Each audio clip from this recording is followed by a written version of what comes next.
Olá, bem-vindo ao Seminário Teológico Talmide. Estamos aqui hoje para mais uma aula estudando sobre liderança bíblica. Recordando que nosso estudo está baseado em Atos capítulo 27 e 2 de Coríntios. Nas aulas anteriores nós já conhecemos 7 dos princípios de liderança bíblica, dos 26 princípios que vamos estudar. E para recordar, um líder é confiável, princípio número 1, princípio número 2, um líder toma a iniciativa, princípio número 3, um líder utiliza o bom juízo, um líder fala com autoridade, princípio 4, princípio 5, ele fortalece os outros, princípio 6, ele é otimista e entusiasta, e princípio 7, ele nunca compromete os absolutos. Na aula de hoje nós vamos partir estudando o princípio de liderança número 8, que fala: um líder foca nos objetivos e não nos obstáculos. Recorde-se que nós estamos no contexto de Atos capítulo 27, quando Paulo estava dentro daquele navio, sendo levado como prisioneiro a Roma, e no caminho eles se depararam com uma grande tempestade. Então, desse contexto nós já aprendemos várias coisas importantes e agora vamos ver este princípio que um líder foca nos objetivos e não nos obstáculos. Aqui nós aprendemos que durante as 2 semanas inteiras da tempestade, eles continuaram a lutar contra os elementos sem comer absolutamente nada. Mas agora eles tinham um trabalho difícil pela frente e precisariam de forças para isso. Paulo, sempre o líder que pensa com clareza, instou-os a comerem, como vimos nas leituras anteriores que nós já fizemos. Ele olhou diretamente além da tempestade, além da urgência do momento, e viu que tinham que preparar-se para a aprovação que estava por vir. Enquanto todos continuavam olhando para os obstáculos, Paulo tinha seus olhos fixos no objetivo. Isso é para a sua sobrevivência, para a sobrevivência de vocês, dizendo com nossas palavras. Paulo disse para eles: pois nenhum de vós perderá nem mesmo um fio de cabelo, no verso 34. Atos 27, 34, então, para lermos textualmente como está escrito: eu vos rogo que comais alguma coisa, porque disto depende a vossa segurança, pois nenhum de vós perderá nem mesmo um fio de cabelo. Você será salvo, nem sequer haverá feridos. Era isso que Paulo estava dizendo. Mas necessitamos de um bom café da manhã, em outras palavras. Novamente vemos o equilíbrio perfeito entre a soberania divina e a responsabilidade humana. Paulo estava fazendo com que eles esquecessem seus medos e as ameaças de morte na tempestade e entendessem, percebessem que eles tinham o desafio de nadar até a costa. E isso podia parecer ser quase impossível, porque temos que nos lembrar que eles estavam no meio de uma tempestade, de um mar agitado. Então, eles precisavam participar de uma alimentação, de uma nutrição necessária para que pudessem alcançar, ter forças para fazer este trabalho penoso que eles teriam pela frente. Assim Paulo fez, dando palavras de encorajamento e ignorando os obstáculos formidáveis. Ou seja, haviam obstáculos enormes, humanamente falando, realmente desesperadores. Mas Paulo não estava preocupado com os obstáculos, porque ele tinha uma promessa de Deus. Então, o que ele fez? Ele enfocou-se, ele enfatizou a solução, o objetivo. O objetivo era chegar em terra firme e não no tamanho dos obstáculos, porque se eles ficassem olhando para os obstáculos, eles não chegariam a lugar nenhum. Então, Lucas disse que Paulo tomou o pão, deu graças a Deus na presença de todos, reforçando mais uma vez a fonte da sua autoridade e da sua esperança, e ele mesmo começou a comer. Paulo não negligenciou a necessidade física da tripulação e falou com eles sobre as necessidades espirituais das suas almas. Ele equilibrou o espiritual e o físico. Logo começou a comer, tornando-se assim um exemplo para todos. Então, o princípio número 8 de liderança bíblica é que um líder espiritual, um líder cristão, um líder bíblico, ele não vai fixar os olhos, concentrar-se nos problemas, porque os problemas sempre vão existir e muitos, em diferentes níveis de dificuldade. Mas ele vai se focar na solução. O que é necessário fazer para vencer esse problema? Porque simplesmente ficar olhando para o problema não vai fazê-lo desaparecer, não vai resolver as coisas. Então, é preciso olhar para a solução daquele problema. E era isso que Paulo fazia, era isso que um líder espiritual bíblico precisa fazer. Princípio de liderança número 9. Um líder convence pelo exemplo. Como vimos na menção do texto anterior, Paulo disse para eles que eles precisavam comer e começou a comer. Ele deu o exemplo para eles do que deveriam fazer. Em Atos 27, versículo 36, nós podemos ler: todos então cobraram ânimo e se puseram também a comer. A coragem de Paulo tornou-se contagiante. Todos participaram do alimento atrasado e teve o efeito desejado. Todos começaram a se sentir melhor, mais fortes e mais esperançosos. E então todas as mãos começaram a trabalhar. Talvez tenham feito uma contagem durante o café da manhã para verificar o número exato de pessoas a bordo. Isso seria essencial mais tarde, quando eles se reagrupassem em terra, para garantir que todos sobreviveram. Em seguida, se puseram a trabalhar em uma tarefa final. O navio tinha que ser o mais leve possível para poder encalhar. No versículo 38 de Atos 27, nós lemos: refeitos com a comida, aliviaram o navio, lançando o trigo no mar. O restante da carga, que até então servia como lastro, foi descartado, foi jogado no mar também. Assim, para o proprietário, a tripulação do navio, todas as esperanças de salvar qualquer coisa, exceto as suas próprias vidas, se foram. A profecia estava sendo cumprida ao pé da letra, como Deus havia falado a Paulo. A luz do dia finalmente raiou. E aí no versículo 39 e 40, nós lemos: quando amanheceu, não reconheceram a terra, mas avistaram uma enseada onde havia praia. Então, consultaram entre si se não podiam encalhar ali o navio.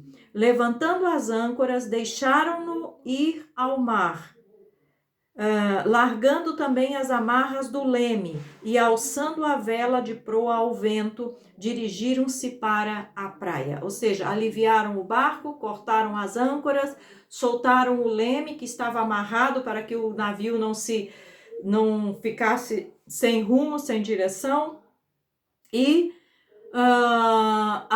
içaram uma vela para que o vento pudesse empurrar o navio até a praia.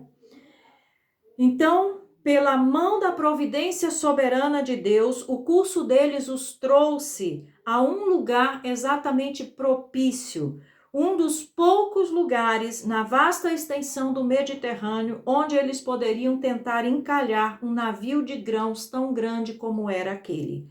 Não era um penhasco rochoso ou uma costa íngreme, mas uma baía com uma praia, diz a Bíblia. Então, eles não tinham ideia do que estava por vir. Eles estavam como indo em direção a uma parede virtual, sem saber o que ia acontecer. Versículo 41 nos diz: dando, porém, num lugar onde duas correntes se encontravam, encalharam ali o navio.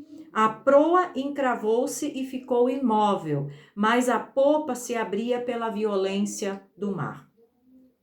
O navio encalhou então a alguma distância da costa. Os fortes ventos e as ondas continuaram a bater até que pedaços do navio em desintegração flutuaram por toda parte. Estava claro que não tinham escolha a não ser nadar em direção à segurança.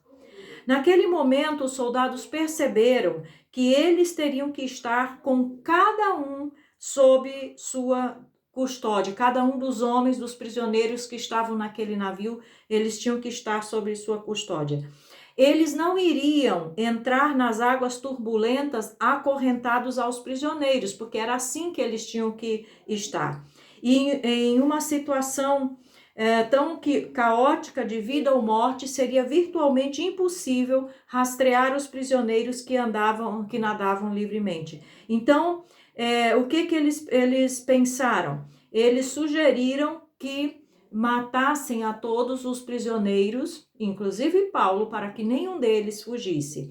E por que eles fizeram isso? Porque o centurião e cada soldado que era responsável por um prisioneiro, ou mais de um prisioneiro, se acontecesse qualquer problema, que aquele prisioneiro fugisse ou escapasse, o soldado pagava com a própria vida por causa de um prisioneiro que fugiu. Então, era uma responsabilidade muito grande. E nenhum soldado, obviamente, queria perder a sua própria vida por causa de um prisioneiro. Então, eles sugeriram que se matassem a todos os prisioneiros.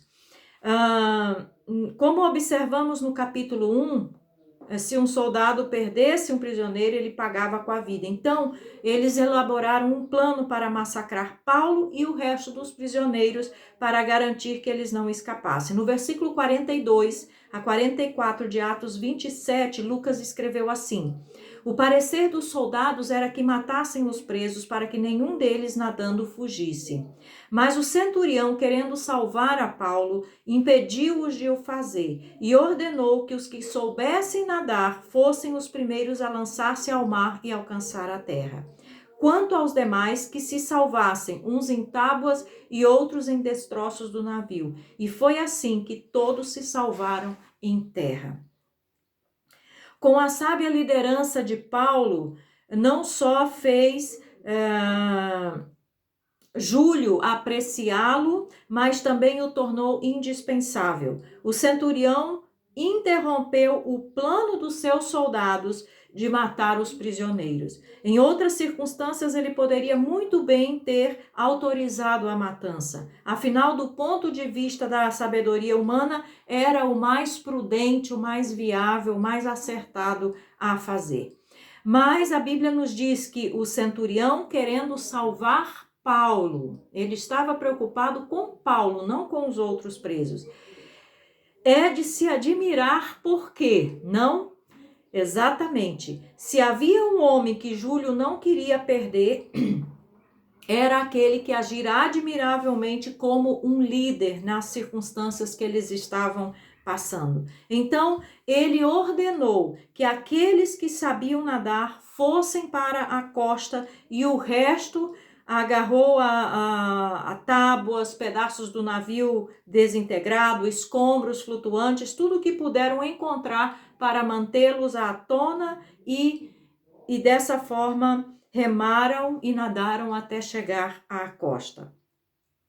Imagine então 276 pessoas mergulhando em ondas poderosas o suficiente para destruir um enorme navio de carga e cada uma delas chegando à costa com segurança. As chances em contrário são astronômicas, mas foi exatamente o que aconteceu. 276 pessoas saltaram na água e 276 pessoas se viram na praia. O triunfo de Paulo foi o triunfo de uma grande liderança.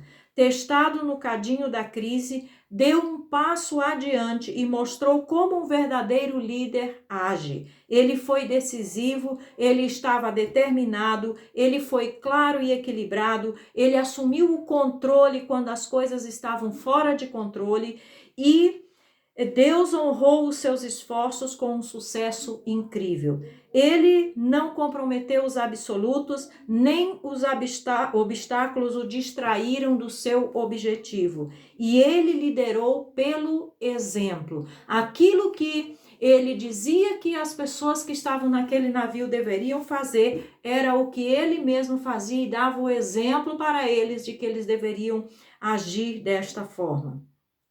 Então, o princípio de liderança número 9 nos ensina que o líder tem que ser exemplo em todas as coisas. Se nós olhamos para Neemias, que é um grande líder que nós temos no Antigo Testamento, nós vamos observar que ele também foi um exemplo, porque ele não só ordenou que as pessoas reedificassem os muros, ele mesmo foi lá e trabalhou, colocou a mão na massa, reconstruiu o muro também. E nós vemos isso em muitos outros exemplos na Bíblia. O líder precisa ser exemplo em todas as coisas. Paulo disse, inclusive, a Timóteo, que ele deveria ser modelo, exemplo em todas as coisas, em diversas áreas da vida para os outros crentes. Então, um líder tem que ser exemplo.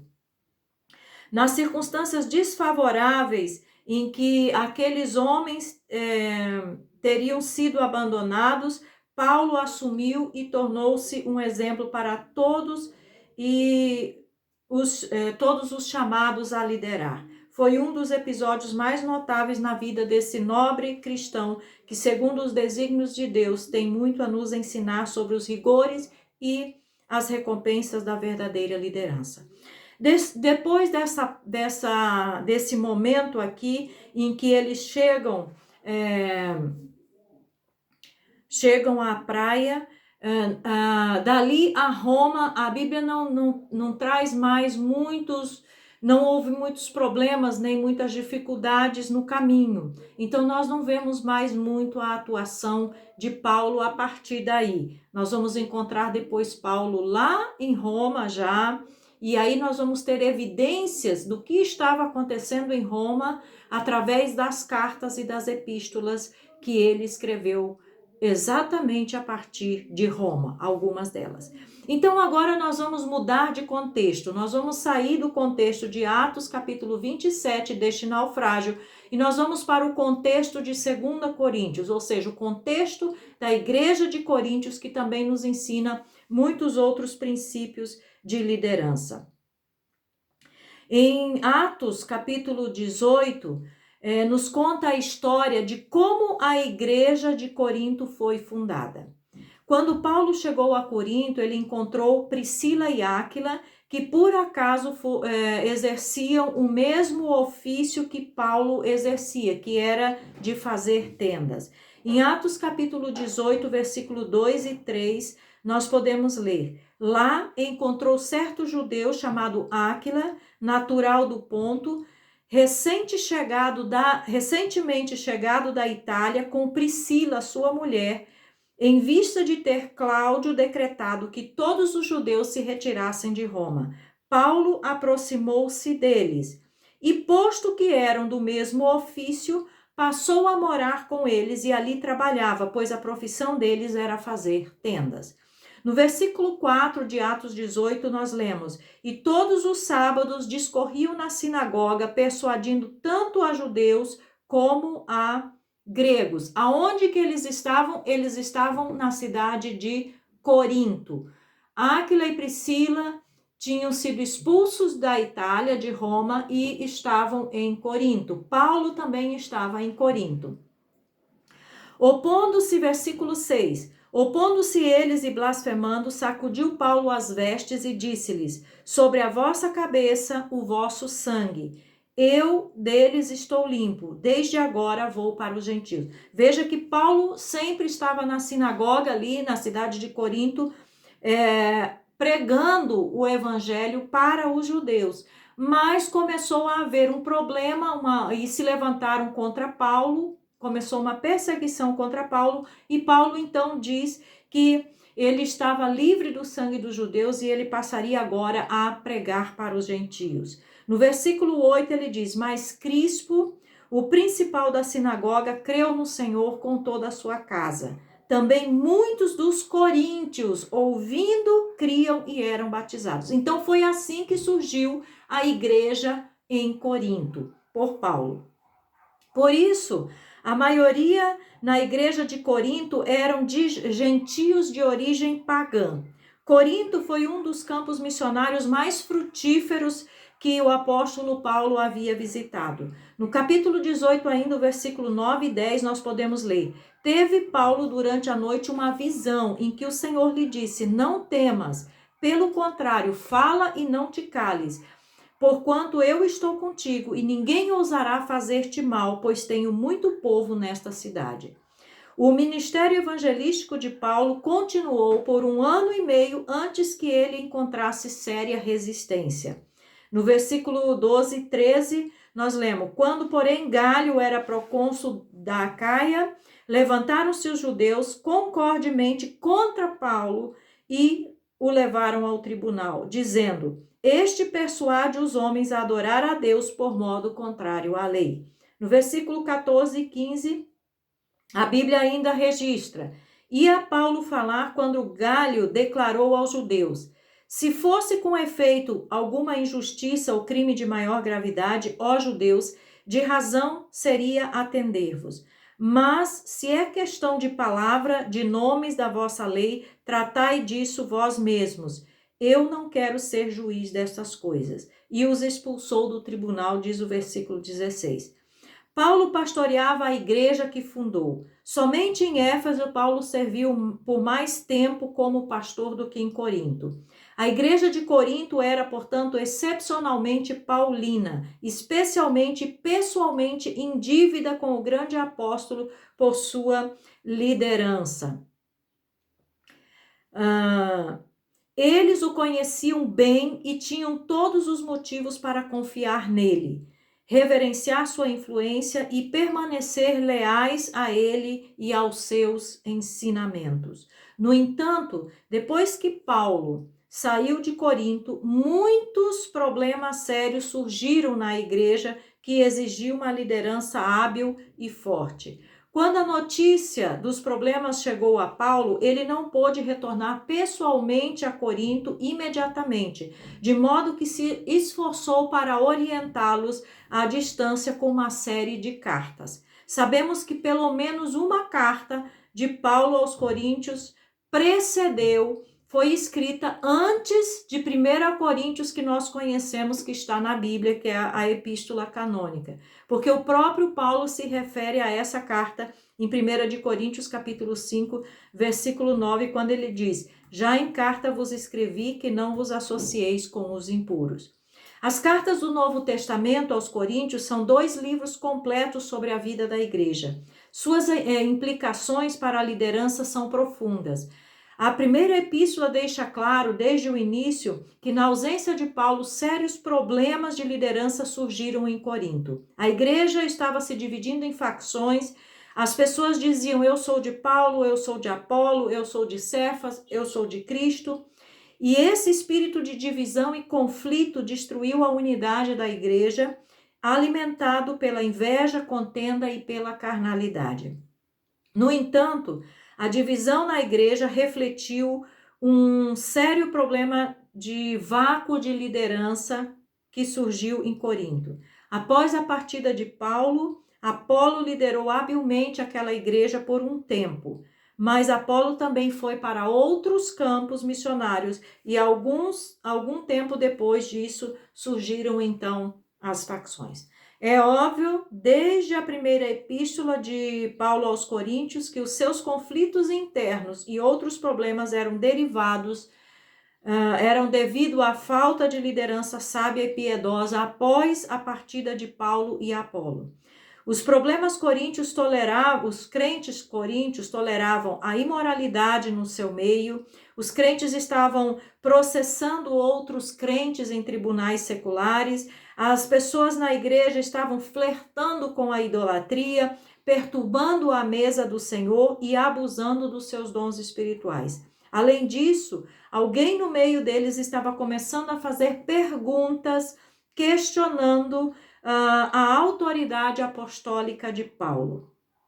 Essa poderosa primeira epístola, então, parece ter resolvido a maioria das questões práticas urgentes na igreja de Corinto. Mas quando Paulo escreve segundo aos Coríntios, um novo problema ainda mais perturbador ataca a paz da igreja de Corinto, sugerindo que a falta de uma liderança forte ainda era um grande problema ali. Qual era o problema da igreja quando Paulo escreveu segundo aos Coríntios? Os falsos mestres, alegando autoridade superior à do apóstolo Paulo, tinham vindo para a cidade e sistematicamente estavam minando a lealdade da igreja ao seu fundador e apóstolo de Cristo. Eles levantaram novas questões sobre as credenciais apostólicas de Paulo, começaram a atacar seus ensinos e sua reputação por sua própria agenda egoísta, segundo eles. Eles estavam claramente tirando vantagem do vazio de liderança naquela igreja. O texto deixa claro que Paulo sabia que ainda havia muito a ser feito para eliminar a confusão que os falsos mestres semearam em Corinto. Ele precisava defender seu próprio apostolado e lidar com o vazio de liderança que havia criado tantas dificuldades para a comunhão coríntia. Paulo era leal à igreja de Corinto e queria, obviamente, que eles também fossem leais a ele. Então, nesse contexto da segunda carta de Coríntios, dos falsos mestres que estavam atacando a igreja de Corinto, é que nós vamos agora discutir e estudar, conhecer os outros princípios bíblicos de liderança. Até a nossa próxima aula e que o Senhor te abençoe.